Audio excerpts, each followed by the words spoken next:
بسم اللہ الرحمن الرحیم نحمدہ ونصلی علی رسولہ الکریم اما بعد۔ آج تربیت اخلاق کورس کا دوسرا سبق ہے، جس میں ہم توبہ کی فضائل، اس کی شرائط انشاءاللہ پڑھیں گے، سمجھیں گے۔ دیکھیں، سبق تو تحریری طور پر آپ کے سامنے موجود ہے، لیکن اصل چیز ہے عمل کرنا۔ موجودہ حالات میں اللہ تعالی ہمیں یہ بتانا چاہتے ہیں کہ علم تو بہت زیادہ پھیل گیا، معلومات بھی بہت زیادہ پھیل گئی، لیکن عمل نہیں ہے، اخلاص نہیں ہے، سنت طریقہ نہیں ہے۔ تو ہمیں عمل پیدا کرنا چاہیے، اخلاص اور سنت طریقہ، ان چیزوں کا اہتمام کرنا ہوگا۔ اور قرآن کریم میں اللہ تبارک و تعالی ارشاد فرماتے ہیں کہ دو موقعوں پہ عذاب نہیں آتا۔ ایک تو وما کان اللہ لیعذبہم وانت فیہم، جب نبی کسی قوم میں موجود ہوں، اور نمبر دو وما کان اللہ معذبہم وہم یستغفرون، جب کوئی قوم توبہ استغفار کرتی ہو تو اللہ تعالی عذاب نازل نہیں فرماتے۔ تو آج ہم لوگوں نے من حیث المجموع اجتماعی طور پر توبہ استغفار کو چھوڑ رکھا ہے۔ بڑے بڑے گناہ کرتے ہیں لیکن تعویلات کرتے ہیں اور اس کو ہلکا سمجھ لیا ہے، اور سائنسی تعویلات کرتے ہیں کہ بھئی طوفان تو اس لیے آ گیا، زلزلہ تو اس لیے آ گیا کہ پلیٹیں ہل گئیں، لیکن اللہ کی قدرت کو ہم نے بھلا رکھا ہے۔ اور اسی وجہ سے جو ہے یہ آزمائش اللہ تعالیٰ نے، کسی کے لیے یہ آزمائش ہے تو کسی کے لیے یہ عذاب ہے۔ جو اللہ کا نیک بندہ ہے اس کے لیے یہ آزمائش ہے، اور جو اللہ کے برے بندے ہیں، کفار ہیں، مشرکین ہیں اور گناہ گار ہیں بہت زیادہ، تو ان کے لیے یہ عذاب ہے۔ تو ہم سب کو توبہ استغفار کی ضرورت ہے۔ اور توبہ جو ہے وہ دو قسم کے گناہوں سے ہوتی ہے، اور دونوں کا طریقہ الگ الگ ہے۔ ایک تو گناہ ہے وہ جس کا تعلق صرف اللہ تعالیٰ کی ذات سے ہے، جیسے نماز پڑھنا، یہ اللہ کا حق ہے، روزہ رکھنا، زکوٰۃ دینا، حج کرنا، اسی طریقے سے شراب نہ پینا، نشہ نہ کرنا، یہ سارے وہ چیزیں ہیں جس کا تعلق حقوق اللہ سے ہے۔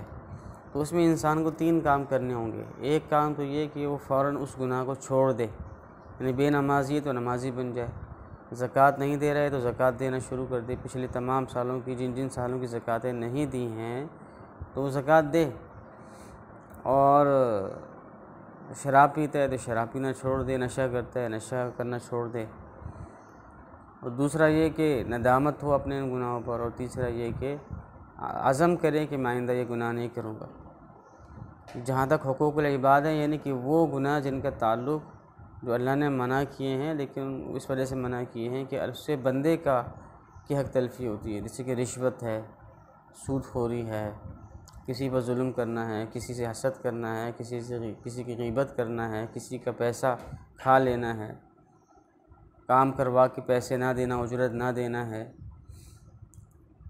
تو یہ سارے وہ حقوق ہیں کہ جس کا تعلق بندے کے ساتھ ہے۔ تو اس میں یہ تین شرائط تو ہیں ہی، لیکن ایک چوتھی شرط کا بھی اضافہ ہے، یعنی کہ گناہ پر ندامت بھی ہونی چاہیے، اور گناہ کو فوراً چھوڑ بھی دے، آئندہ نہ کرنے کا عزم بھی ہو، لیکن ساتھ ساتھ یہ بھی ہے کہ جس کی حق تلفی ہوئی ہے تو اس سے معافی بھی مانگے۔ اب کچھ گناہ تو وہ ہوتے ہیں کہ جن میں جو مظلوم ہے اس کو پتہ ہوتا ہے کہ میرے ساتھ اس نے ظلم کیا ہے، تو پھر تو ظاہر ہے اس سے معافی مانگنی ہوگی جا کے کہ بھئی میں نے آپ کے ساتھ یہ حق تلفی کی، مجھے معاف فرما دیں، معاف کر دیں، للہ فی اللہ معاف کر دیں۔ اگر اس کا مال کھایا ہے تو اس کو مال واپس کرنا ضروری ہوگا، رشوت لی ہے، اس سے سود لیا ہے تو واپس کرنا ہوگا، بہنوں کو حق نہیں دیا ہے تو ان کو حق دینا ہوگا۔ ہاں اگر حسد کیا ہے یا غیبت وغیرہ کی ہے تو یہ چیزیں ایسی ہیں کہ اس کو بھی پتہ نہیں ہوتا، جس کے ساتھ حسد کیا ہوتا ہے، جس سے غیبت کی ہوتی ہے، تو وہاں پہ ایسے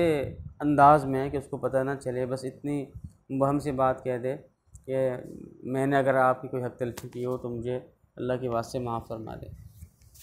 تو اس طرح کرنے سے انشاءاللہ وہ گناہ معاف ہو جائے گا۔ اور یہ بات یاد رکھیں کہ ہر قسم کے گناہ کی معافی ہے، چاہے وہ سب کے سامنے کیا ہو یا خفیہ کیا ہو، چھوٹا گناہ ہو یا بڑا گناہ ہو، اور غفلت میں نادانی میں کیا ہو یا جان بوجھ کر کیا ہو، تمام گناہوں کی توبہ اللہ نے رکھی ہے۔ حتیٰ کہ اگر ایک مشرک اور کافر ہے وہ بھی توبہ طائب ہو جاتا ہے، اسلام لے آتا ہے تو اس کی بھی توبہ قبول ہے۔ ایک مسلمان ہے اور قتل جیسا بڑا گناہ کیا ہے جو شرک کے بعد سب سے بڑا گناہ ہے، تو اللہ تعالیٰ اس کی بھی توبہ قبول فرماتے ہیں۔ چنانچہ روایت میں آتا ہے کہ بنی اسرائیل میں ایک شخص نے 100 قتل کیے، اور لیکن توبہ کا دل میں پکا ارادہ پیدا ہوا تو اللہ تعالیٰ نے اس کی بھی توبہ قبول کی ہے۔ تو جب تو قتل جیسے بڑے گناہ کی توبہ ہے تو اس سے چھوٹے چھوٹے جتنے بھی بڑے گناہ ہیں، چاہے کسی پہ الزام لگانا ہو، کسی پہ تہمت لگانا ہو، کسی کا مال کھانا ہو، ان سب کی توبہ قبول ہے، لیکن یہ کہ جو شرائط ہے جو ہم نے بیان کی ہے اس کے ساتھ ساتھ۔ اور